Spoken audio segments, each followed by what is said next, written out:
Dear students, पिछले सत्र में हमने जाना था कि किस प्रकार श्वसन सभी जीवों के लिए एक महत्वपूर्ण जैविक प्रक्रम है। We come to know that how respiration is essential for all living organisms for their survival। अब हम जानेंगे कि जीवों में और कौन कौन से महत्वपूर्ण प्रक्रम पाए जाते हैं जो उनके जीवित रहने के लिए अति आवश्यक हैं। Now we will come to know that how other essential systems are found there in the living organisms for their survival। जैसा कि हम सभी जानते हैं कि जीवों को जीवित रहने के लिए भोजन, पानी और ऑक्सीजन की आवश्यकता होती है। We know that all living organisms need food, water and oxygen to live or for their survival। अब हम जानेंगे कि किस प्रकार भोजन, पानी, ऑक्सीजन आदि हमारे शरीर के अंदर प्रवेश करता है और प्रक्रम पूरा होने के पश्चात किस प्रकार अपशिष्ट पदार्थ हमारे शरीर के बाहर निकलते हैं।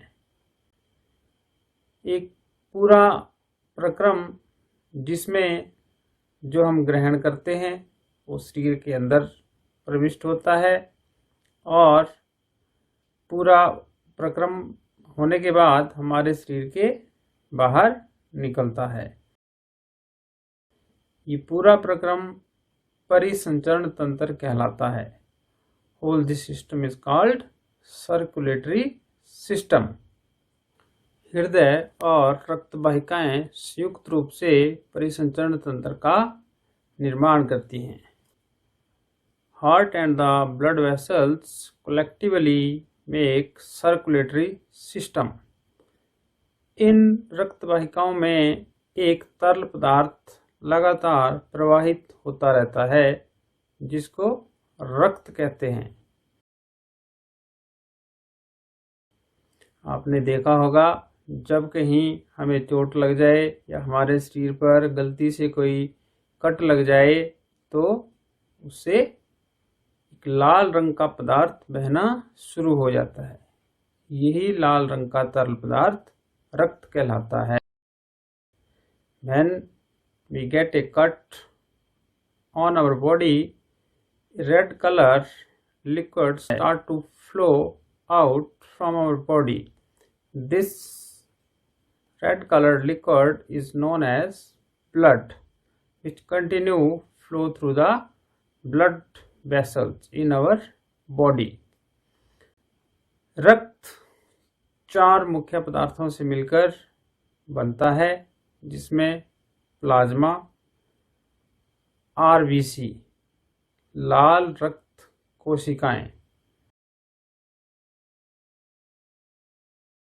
डब्ल्यूबीसी यानी सफेद रक्त कोशिकाएं,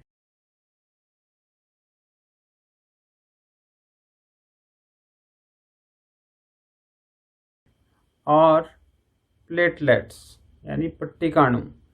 ये 4 मुख्य अवयव हमारे रक्त में पाए जाते हैं।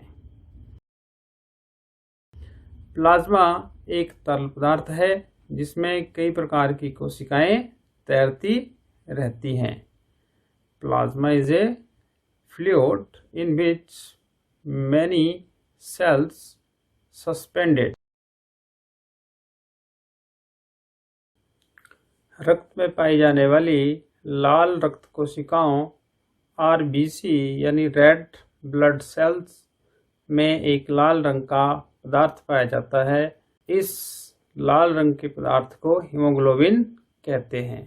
In the red blood cells there is a red pigment found which is known as hemoglobin। Hemoglobin is responsible for the red color of our blood। Haemoglobin के कारण ही हमारे रक्त का रंग लाल होता है। हीमोग्लोबिन ऑक्सीजन को अपने साथ मिलाकर शरीर के सभी भागों, सभी अंगों और सभी कोशिकाओं तक पहुंचाता है। अगर शरीर में हीमोग्लोबिन की कमी हो जाए तो सभी अंगों को पर्याप्त मात्रा में ऑक्सीजन मिलना मुश्किल हो जाता है। Haemoglobin binds the oxygen with it and transport to the all part of the body as well as to all the cells. If our body lacks the hemoglobin, then the transportation of oxygen to the cells becomes difficult.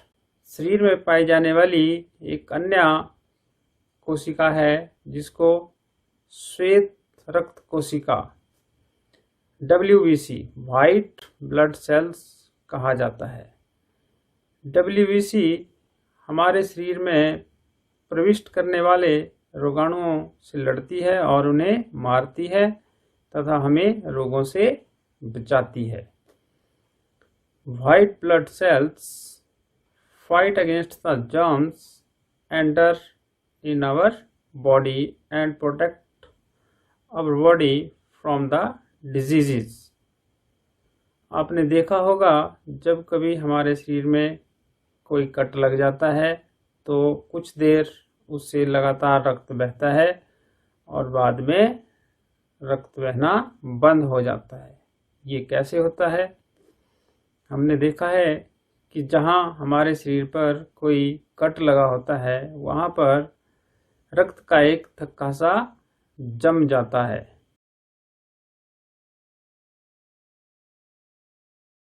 जिससे हमारे शरीर से रक्त बहना बंद हो जाता है। इसके लिए हमारे रक्त में पाए जाने वाले पट्टिकाणु प्लेटलेट्स रिस्पॉन्सिबल हैं।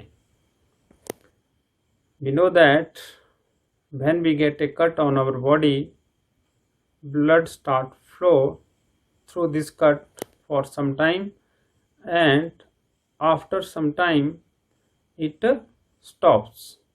How it stops? It stops due to the clotting. A clot appear on the cut and stop the flow of blood out of our body. This clot is due to the platelets which is found there in our blood.